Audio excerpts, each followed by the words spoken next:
नमस्कार, प्रणाम, आदाब। वर्चुअल क्लास स्टूडियो में आप सभी का हार्दिक स्वागत। कोविड-19 के प्रादुर्भाव की वजह से विद्यार्थियों का प्रत्यक्ष शाला में जाकर शिक्षा लेना मुश्किल होते जा रहा है और इस कठिन घड़ी में बृहन्मुंबई महानगर पालिका शिक्षण विभाग ने विद्यार्थियों के लिए एक सराहनीय प्रयास किया और इस चैनल की शुरुआत की। मैं श्रीमती पूर्णिमा पांडे वर्चुअल क्लास स्टूडियो से अपना विषय और अपना घटक लेकर आपके सामने उपस्थित हूँ। तो चलें अपने विषय की ओर। मुंबई महानगर पालिका शिक्षण विभाग work from home MCGM virtual training centre से हम आप सभी का हार्दिक स्वागत करते हैं।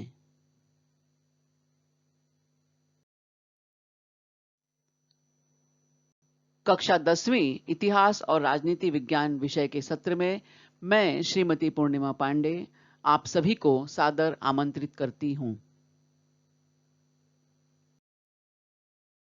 हमारा आज का घटक है प्रसार माध्यम और इतिहास, पाठ 5, मास मीडिया एंड हिस्ट्री। कक्षा 10वीं और इस पाठ को पढ़ने के बाद कौन कौन सी क्षमताएं हमारे विद्यार्थियों में विकसित होनी चाहिए, तो विभिन्न प्रसार माध्यमों एवं इतिहास के बीच के सहसंबंध को पहचान सकना, विभिन्न प्रसार माध्यमों में उपलब्ध होने वाली जानकारी के आधार पर तटस्थ रूप से स्वयं का ऐतिहासिक दृष्टिकोण विकसित कर सकना, ये बहुत ही महत्वपूर्ण है। हम अपना स्वयं का एक दृष्टिकोण विकसित करें और इसके बाद जो हर एक के जीवन में बहुत ही महत्वपूर्ण स्थान रखता है वह है उसका व्यावसायिक क्षेत्र। तो संबंधित व्यवसाय के व्यावसायिक क्षेत्रों की जानकारी प्राप्त करना।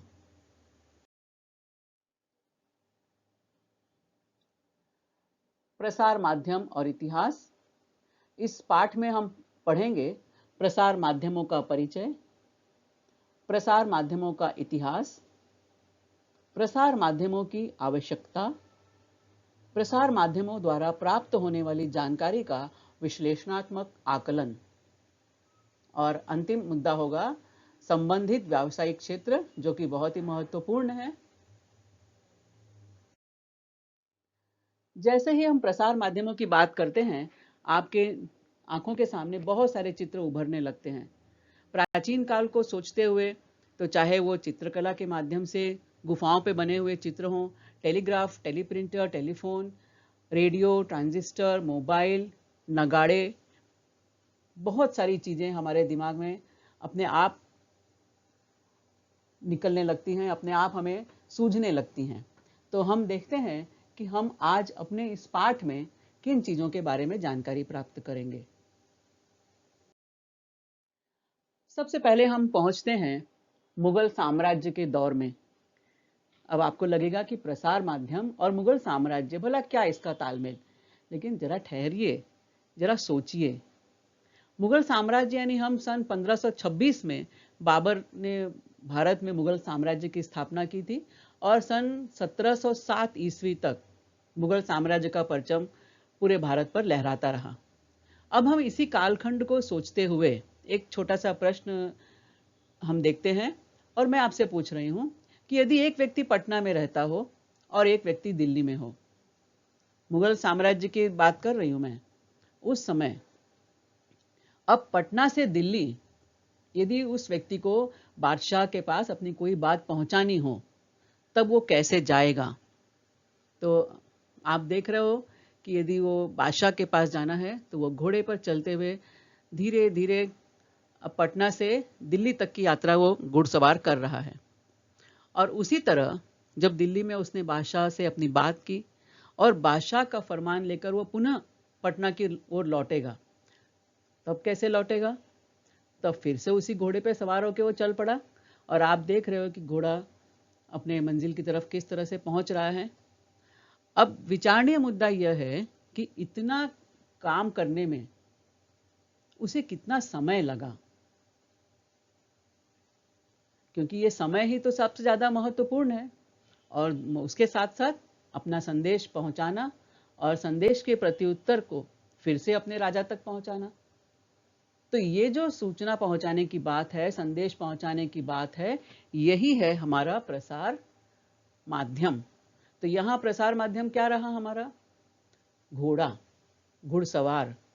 घुड़सवार घोड़े के माध्यम से पटना से दिल्ली तक गया और फिर से दिल्ली से पटना तक आया। लेकिन इसमें जो समय गया उसका हम आकलन नहीं कर सकते, उसका मूल्य हम नहीं दे सकते। और दूसरी बात है कि समाचार कितना महत्वपूर्ण है। यदि अति महत्वपूर्ण समाचार है तो भी उसे एक स्थान से दूसरे स्थान तक पहुंचने में कई दिन लग गए। प्रसार माध्यमों का परिचय। तो सबसे पहले हम देखेंगे इसमें शब्द जो है प्रसार माध्यम, जिसे अंग्रेजी में हम कहते हैं मास मीडिया। एक्चुअली इसका सही अनुवाद यदि हम देखें तो मास मीडिया के हिसाब से इसका अनुवाद होना चाहिए जन संचार माध्यम या जन संपर्क माध्यम। बहरहाल हम प्रसार माध्यम की बात कर रहे हैं, प्रसार माध्यम पे चर्चा करते हैं। तो इसमें दो शब्द आपको दिखाई दे रहे हैं, प्रसार और माध्यम। प्रसार का अर्थ होता है दूर दूर तक पहुंचना और माध्यम का अर्थ होता है किसी की सहायता से।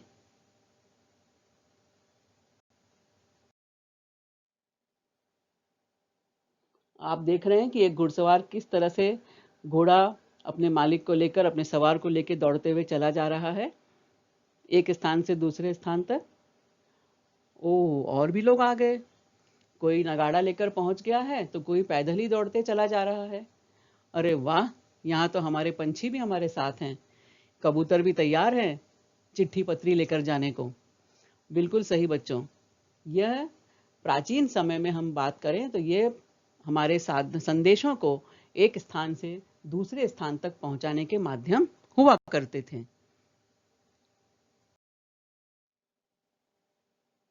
यहाँ पर हम देख रहे हैं चित्र में एक व्यक्ति अपने हाथ में कुछ कागज लिए हुए दौड़ते हुए चले जा रहा है। यहाँ पर भी वही कर रहा है। बिल्कुल सही पहचान रहे हो बच्चों। ये जो व्यक्ति है इसके कंधे पर है डाक से भरा थैला। डाक मतलब चिट्ठियों से भरा थैला, और उस अपनी सुरक्षा के लिए उसने अपने हाथ में लिया हुआ है भाला।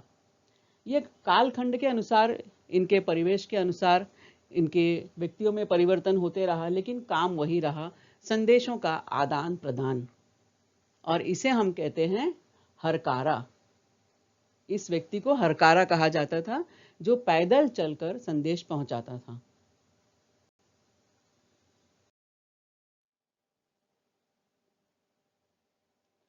यहाँ पर भी हम देख रहे हैं यूरोपीय देशों के बारे में हम सोचें तो यूरोपीय देशों में भी यही प्रथा थी कि हरकारे जो होते थे वो पैदल एक स्थान से दूसरे स्थान तक जाया करते थे, कहीं घुड़सवार जाया करते थे।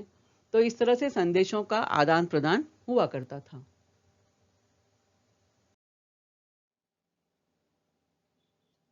इस चित्र में आप देख रहे हैं नगाड़ा पीटते हुए एक व्यक्ति और दूसरा व्यक्ति एक फरमान, उसके हाथ में कुछ पत्र जैसा है और वो उसे पढ़ रहा है।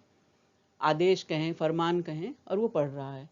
उसके बैकग्राउंड में हम देखें तो एक जगह चौपाल पे लोग बैठे हुए हैं और वो बात सुन रहे हैं कि ये क्या आदेश, क्या सूचना, कौन सी जानकारी हमें दी जा रही है।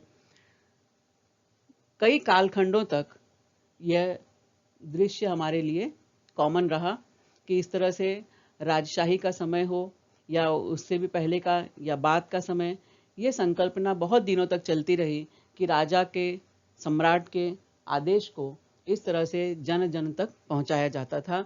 और ये जो इसे कहते थे गांव गांव में मुनादी किया जाना या डुग्गी पिटवाना। डुग्गी पिटवाना, और इस तरह से लोग, पहले एक व्यक्ति नगाड़ा बजाता था जोर जोर से, उस नगाड़े की आवाज़ सुनकर पब्लिक इकट्ठा हो जाती थी, जनता आ जाती थी, और उसके बाद राजा का एक सेवक, राजा का आदेश हो या राज्य सरकार की तरफ से कोई सूचना हो, वो उनका ऐलान किया जाता था।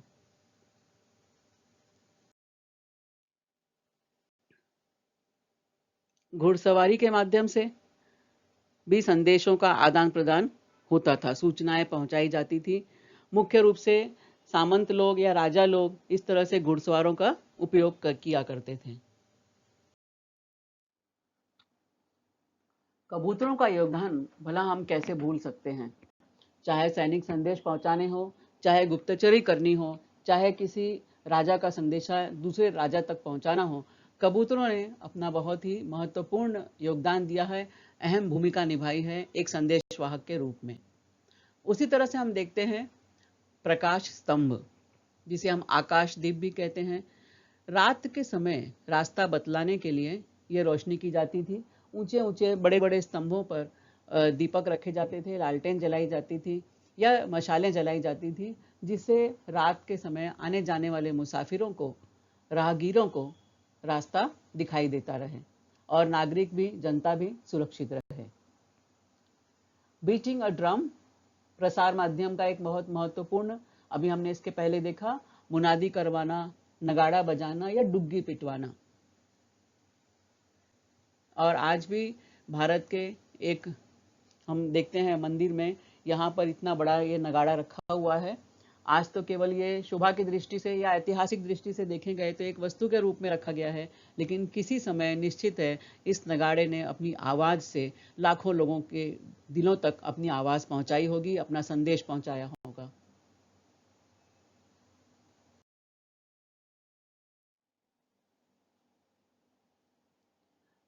जैसे जैसे कालखंड बदलते गया, प्रसार माध्यमों में भी सुधार होते गया, तकनीकी विकास होते गया और बहुत सारे प्रसार माध्यम हमें आसपास दिखाई देते हैं, चाहे वो रेडियो हो, टीवी हो, न्यूज़पेपर हो, आकाशवाणी के माध्यम से बातचीत हो, दूरदर्शन के माध्यम से हो, यानी प्रसार माध्यमों में बदलाव आते गया। तो अब हम जानेंगे प्रसार माध्यम और इतिहास, यानी प्रसार माध्यमों का इतिहास। इतिहास का मतलब, मैं बार बार जैसे आपसे चर्चा करती हूँ कि इतिहास मतलब अपने अतीत की घटनाओं में घूमना, अतीत के गलियारों में घूमना और उन गलियारों में घूमते हुए तत्कालीन समय में घटित घटनाओं को उस समय की नज़र से देखना। तो आज हम देखेंगे प्रसार माध्यमों का इतिहास, यानी प्राचीन समय में या और कुछ साल पहले प्रसार माध्यमों की क्या स्थिति थी। हम देख रहे हैं यहाँ एक प्रिंट मशीन कुछ दिखाई दे रही है और लगातार पेपर छप के निकलते जा रहे हैं, और दूसरी तरफ हम देख रहे हैं केवल मशीन चलते हुए। यह है हमारी प्रिंटिंग मशीन। और भारत में यह प्रिंटिंग मशीन और प्रिंट की कला कब आई? तो निश्चित है अंग्रेजों के आने के पश्चात। अंग्रेजों ने मुद्रण कला और समाचार पत्रों का प्रारंभ किया।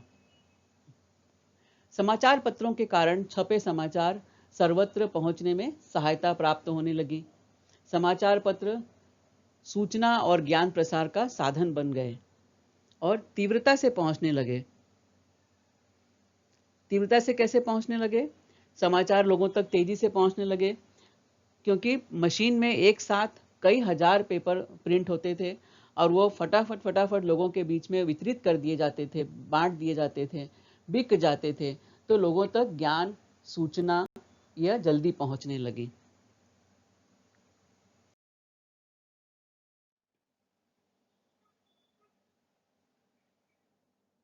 समाचार पत्र, तो हम प्रसार माध्यम में सबसे पहले बहुत ही महत्वपूर्ण जो उसका एक साधन है समाचार पत्र, अब उसके बारे में थोड़ी जानकारी लेते हैं।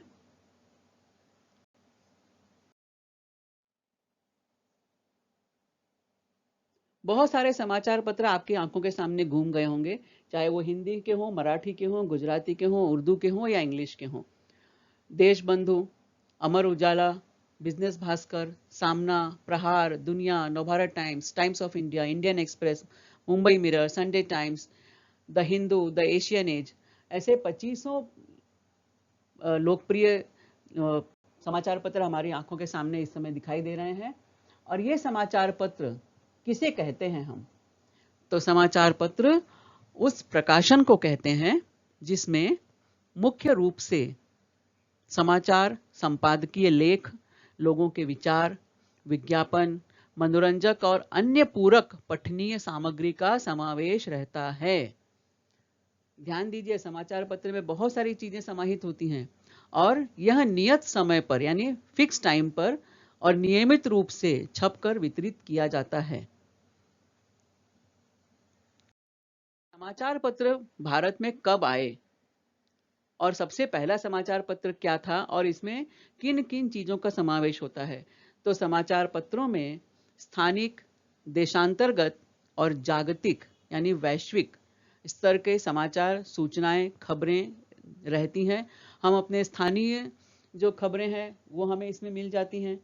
देश के विभिन्न हिस्सों में क्या घटनाएं हो रही हैं, क्या स्थितियां हैं, उसकी जानकारी हमें मिलती है। और वैश्विक स्तर पर क्या चल रहा है, कौन सी सूचना है, कौन से आविष्कार है, क्या खोज है, कौन सी शैक्षणिक गतिविधियां हैं, कौन सी खेल जगत की गतिविधियां हैं, वैज्ञानिक जगत की, व्यापार जगत की, ऐसे अनेकों सूचनाएं हमें समाचार पत्र के द्वारा घर बैठे हुए मिल जाती हैं। हमने 4 पन्ने पलटे नहीं कि हर पन्ना पलटने में हमें एक एक महत्वपूर्ण जानकारी मिलती रहती है।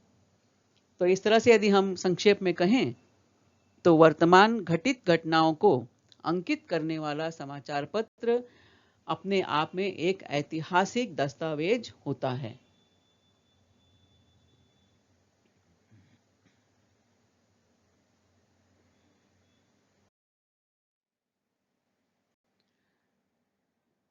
आइए देखें इन समाचार पत्रों का पूर्व रूप क्या था। आज तो समाचार पत्र आपने देखे हैं, आपके हाथों में रहते हैं, अपने खुद आपके हाथों से आपने पढ़े होंगे, नहीं तो आपने अगल बगल देखे होंगे। लेकिन आज से 200 साल पहले, 300 साल पहले इन समाचार पत्रों का क्या प्रारूप हुआ करता था।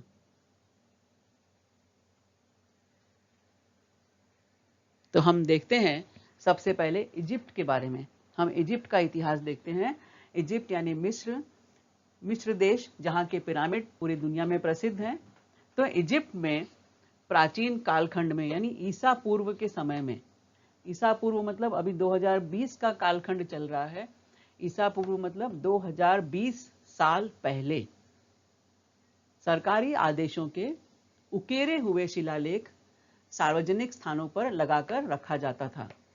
यानी सरकारी आदेशों को पत्थरों पे खोद दिया जाता था और पत्थरों पर उन्हें लिखकर चौक पर, जो सार्वजनिक स्थान हो, नाके पे या चौक पे, वहां पे उन शिलालेखों को रख दिया जाता था। आते जाते राह से जनता उन स्थान आदेशों को पढ़ लेती थी। रोमन साम्राज्य, प्राचीन रोमन साम्राज्य। रोमन सभ्यता दुनिया की एक विकसित सभ्यताओं में से रही है। रोम के सम्राट सिकंदर से भला कौन परिचित नहीं है। उसी रोमन साम्राज्य में हम विचरण कर रहे हैं और चलो जरा घूमते घूमते देखें कि वहां पर ये सूचनाएं और आदेश, इनका प्रसार किस तरह से हो रहा है। तो हम देखते हैं कि प्राचीन रोमन साम्राज्य में सरकारी आदेश को कागज पर लिखकर उस कागज का अलग अलग प्रांतों में वितरण कर दिया जाता था। कागज पर लिखकर वितरण होना मतलब उस समय तक कागज का आविष्कार हो चुका था और कागज पर छपाई की कला से भी वहां के लोग परिचित थे, रोम साम्राज्य के लोग। जूलियस सीजर का नाम आपने सुना होगा। जूलियस सीजर रोम का बहुत ही बड़ा, बहादुर, निडर, निर्भीक एक सैनिक था, जिसने बाद में अपने वहां का सम्राट का पद हासिल किया और रोमन साम्राज्य को नई ऊंचाइयों पर पहुंचाया। तो ऐसे जूलियस सीजर के आधिपत्य में एक्टा डायरना, डेली एक्ट, जिसमें प्रतिदिन की घटनाएं अंकित होती थी, वो एक्टा डायरना नाम का समाचार पत्र रोम में निकलता था। और वो कैसे लोगों तक पहुंचता था, तो ज्यादा उसका वितरण नहीं होता था। सार्वजनिक स्थानों पर, जैसे किसी चौक पर, चौराहे पे, नाके पे, वो समाचार पत्र लगा दिए जाते थे और आते जाते लोग उसे खड़े होकर वहां पढ़ते थे।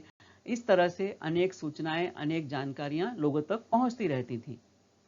सरकारी निवेदनों और ज्ञापनों को लोगों तक पहुंचाने का वह एक प्रभावी माध्यम था।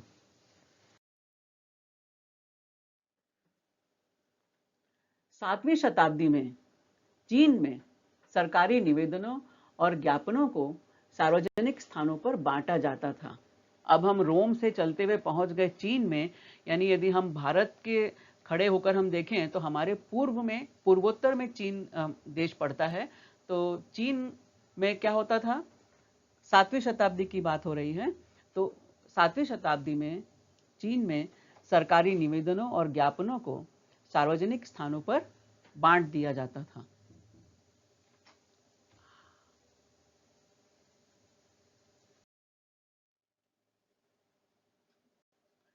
अब हम चलेंगे उस साम्राज्य में जहां का सूरज कभी डूबता नहीं था। एक ऐसा राष्ट्र जिसने पूरी दुनिया में अपने यूनियन जैक को लहराया था। बिल्कुल सही पहचाना आपने, मैं बात कर रही हूं इंग्लैंड की, ब्रिटिश साम्राज्य।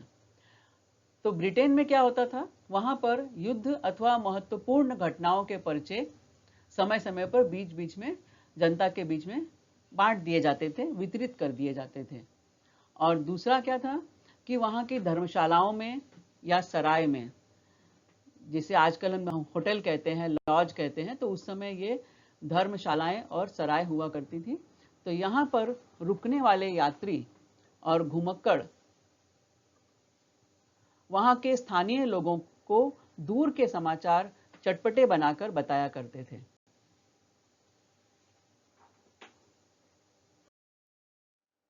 अब हम जानते हैं भारत में प्रकाशित होने वाले, मुद्रित होने वाले समाचार पत्रों के बारे में।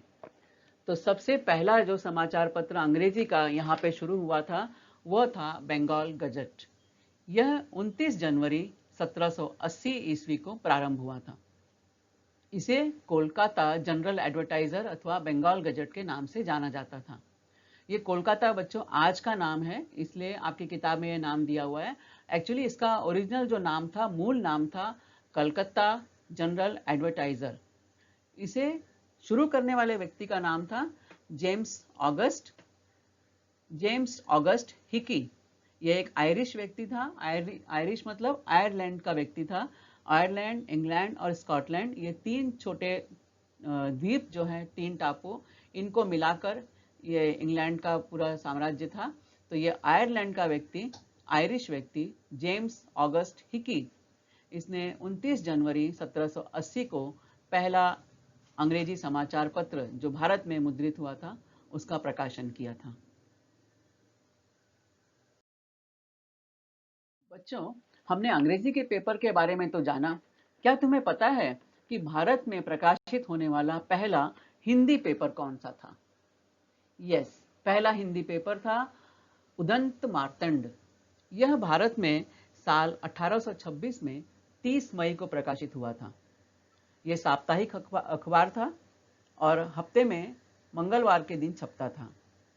उदंत मार्तंड में खड़ी बोली और ब्रज भाषा का ज्यादा इस्तेमाल होता था और पंडित कुमार शुक्ला ने इसे शुरू किया था और पहला जो संस्करण था उसकी 500 प्रतियां छापी गई थी।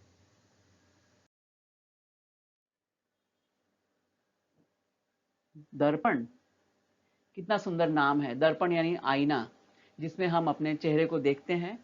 तो दर्पण समाचार पत्र मुंबई में शुरू हुआ था 1832 ईस्वी में और इसके संपादक थे बाल शास्त्री जांभेकर।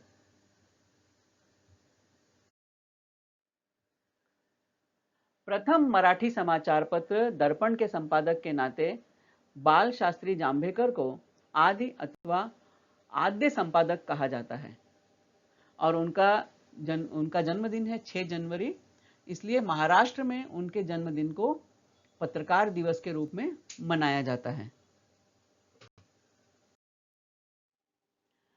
दर्पण के संस्करण में अंकित समाचारों द्वारा हमें राजनीतिक, आर्थिक, सामाजिक और सांस्कृतिक इतिहास प्राप्त होता है। कंपनी सरकार के 3 इलाकों की आय व्यय की सूची। अब हमें लगेगा कि भला कंपनी सरकार और उनके इलाके, तो बच्चों हम सब जानते हैं कि भारत में ब्रिटिश ईस्ट इंडिया कंपनी ने पहले व्यापार के माध्यम से अपने को स्थापित किया और व्यापार करते करते वह इस देश के कई हिस्सों पर शासन करने लगी। तो उस समय कंपनी सरकार के 3 इलाके थे, बॉम्बे प्रेसिडेंसी, कलकत्ता प्रेसिडेंसी और मद्रास प्रेसिडेंसी। तो इन जो 3 इलाकों की आय व्यय की सूची, साल भर वहां पे क्या बजट है, कितनी सरकार की इनकम हो रही है, कितना सरकार खर्च कर रही है, इसका पूरा ब्यौरा हमें वहां पर मिलता है।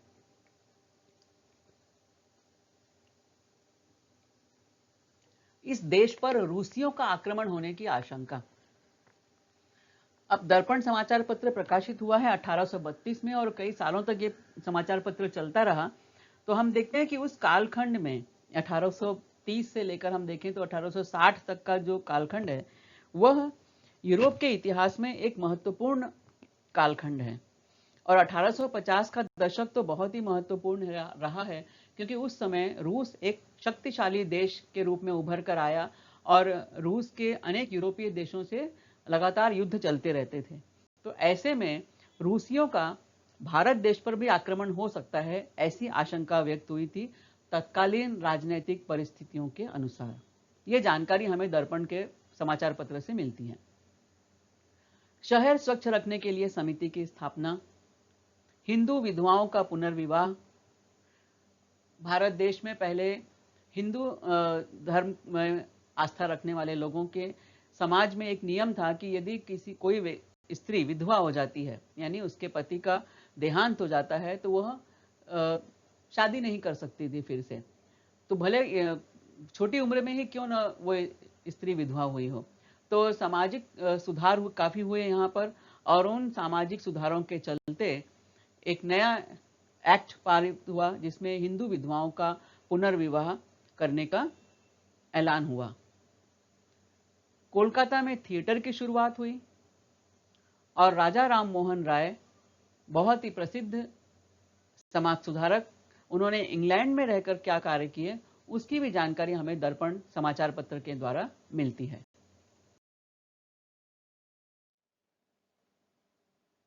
प्रभाकर, यह भी एक समाचार पत्र था।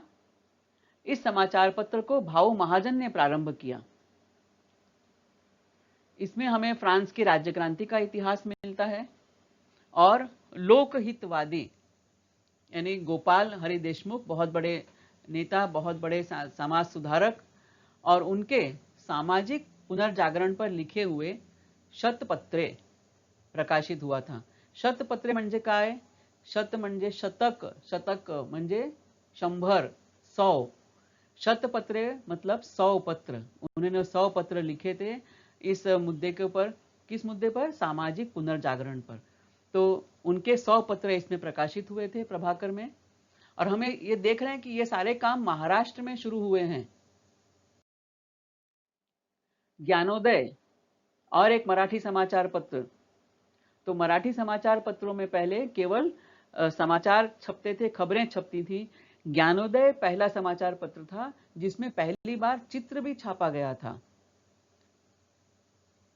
ज्ञानोदय समाचार पत्र में 1842 ईस्वी में एशिया महाद्वीप का और 1851 ईस्वी में यूरोप का मानचित्र छापा गया था। चाक्या म्हसोबा, आता हे काय? चाक्या म्हसोबा म्हणजे काय? चाक्या, चाक क्या मतलब? चाक, चाक मतलब पहिया, मसोबा, ये समझ में आ गया। भारत में 1853 में 16 अप्रैल 1853 को पहली बार ठाणे से मुंबई के बीच रेल चली थी। ये तो हम सबको पता है। तो भारत में पहली रेल चली। यह समाचार ज्ञानोदय में कौन से शीर्षक से छपा? चाक्या मसोबा, यानी गाड़ी पहिए पे चलता हुआ मसोबा।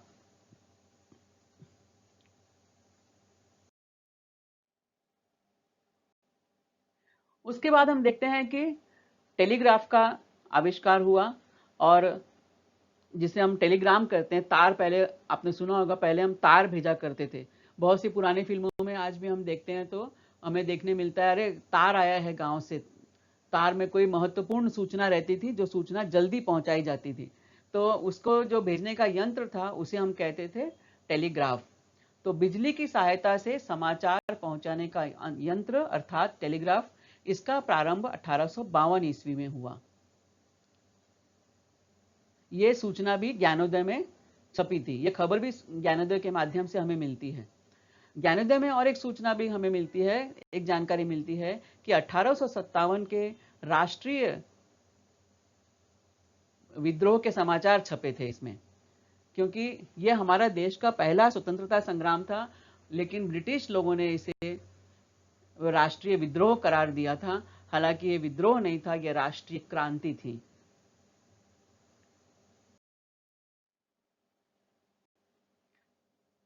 समाचार पत्र सामाजिक पुनर्जागरण का कार्य करने वाले महत्वपूर्ण माध्यम थे। जैसे इंदु प्रकाश एक समाचार पत्र था उस समय, इसने विधवा विवाह का जोरदार समर्थन किया था। क्योंकि हमारे समाज में बहुत सारी कुरीतियां भी थी, जिनके चलते समाज का विकास नहीं हो रहा था, सामाजिक संतुलन गड़बड़ा रहा था। तो ऐसे में बहुत सारे समाचार पत्रों ने समाज सुधारक का भी काम किया, सामाजिक पुनर्जागरण का कार्य किया। बहुजन समाज का मुखपत्र दीन बंधु, इसे निकालने वाले कृष्णराव भालेकर, जो महात्मा ज्योतिराव फुले के सहकारी थे, उन्होंने ये समाचार पत्र शुरू किया। और इस समाचार पत्र में वह हमें बहुजन समाज की समकालीन परिस्थितियों के बारे में बताते हैं। केसरी और मराठा बहुत ही प्रसिद्ध समाचार पत्र, और केसरी मराठा, इन समाचार पत्रों का नाम आते ही हमारे सामने एक चेहरा बहुत ही तेजी से उभर कर आता है, लोकमान्य बाल गंगाधर तिलक जी का। और इसके साथ साथ और एक नाम जुड़ा हुआ है, वह है गोपाल गणेश आगरकर जी का। और ये समाचार पत्र 1881 में शुरू किए गए थे। देश की दशा, देश भाषा में लिखे गए ग्रंथ और विलायत की राजनीति, इन विषयों पर केसरी में लिखना प्रारंभ किया गया था।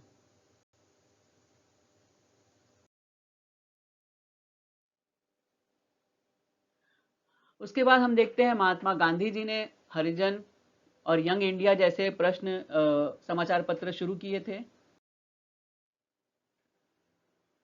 अमृत बाजार पत्रिका, द हिंदुस्तान टाइम्स और अनेक क्षेत्रीय भाषाओं में भी समाचार पत्र निकलना शुरू हो चुके थे।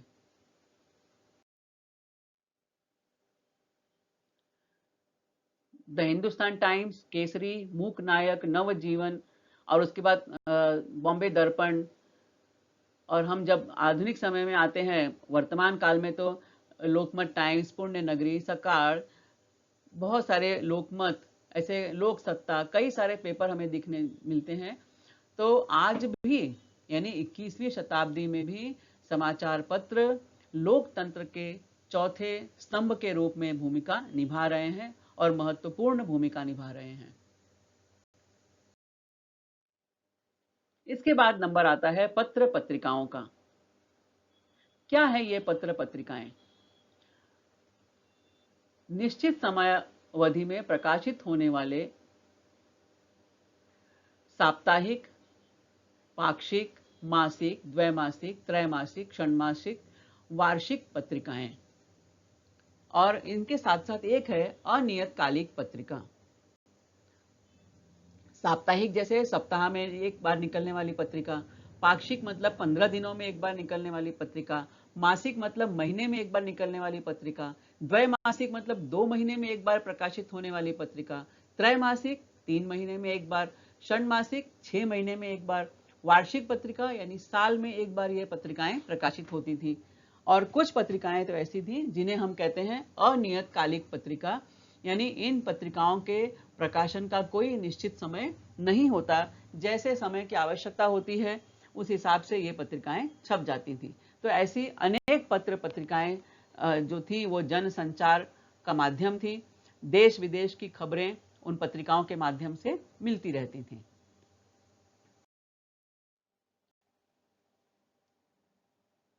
बाल शास्त्री जांभेकर ने मराठी भाषा में प्रथम मासिक पत्रिका दिग्दर्शन शुरू की थी। यदि पत्र पत्रिकाओं का विचार करें तो 1929 में प्रगति एक साप्ताहिक पत्रिका थी, महत्वपूर्ण पत्रिका थी। इसके संपादक त्र्यंबक शंकर शेजवलकर जी वो थे, और उन्होंने प्रगति पत्रिका में इतिहास शास्त्र, महाराष्ट्र का इतिहास और सामाजिक आंदोलन आदि विषयों पर विपुल लेखन कार्य किया।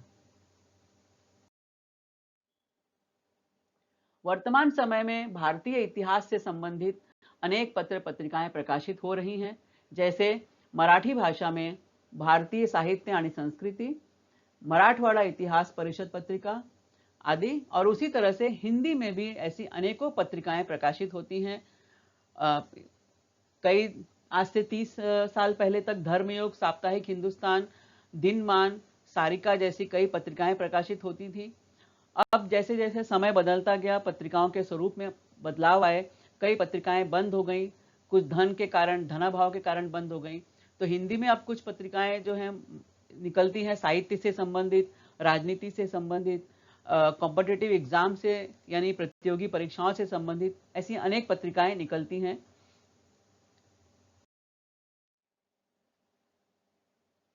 इससे तो आप सब परिचित हो, मोबाइल, टैब, है ना। आजकल तो मोबाइल में भी हम पेपर पढ़ते हैं, टैब में भी हम पेपर पढ़ते हैं, और इसे कहते हैं ई पत्र, ई न्यूज़पेपर। आधुनिक समय में अनेक समाचार पत्रों ने तकनीकी विज्ञान का उपयोग कर अपने ई संस्करण प्रारंभ किए हैं।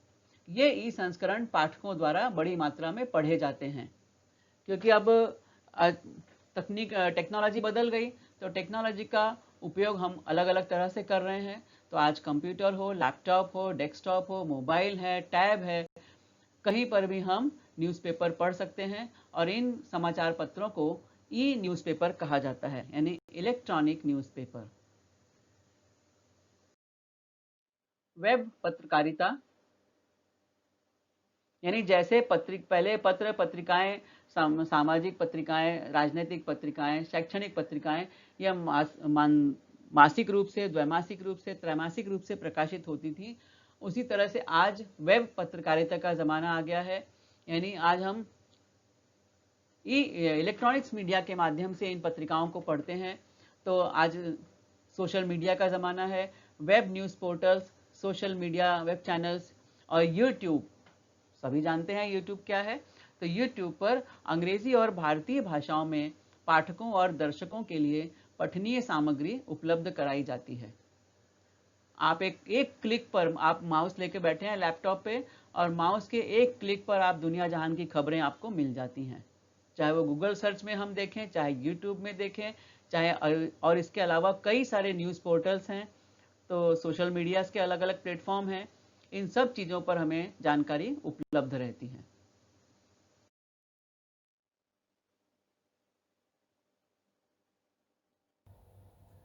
आप सभी ने इस वीडियो को देखा, सुना और समझा। मुझे पूरा विश्वास है कि यह आपको पसंद आया। तो इस विषय को, इस घटक को अधिकाधिक समझने के लिए इस वीडियो को बार बार देखें। यदि आपको यह वीडियो पसंद आया है तो इसे लाइक करें, अपने दोस्तों के साथ शेयर करें और इस चैनल को सब्सक्राइब करें। मैं मिलूंगी आपसे अपने अगले वीडियो में किसी नए विषय के साथ, एक नए घटक के साथ। तब तक धन्यवाद।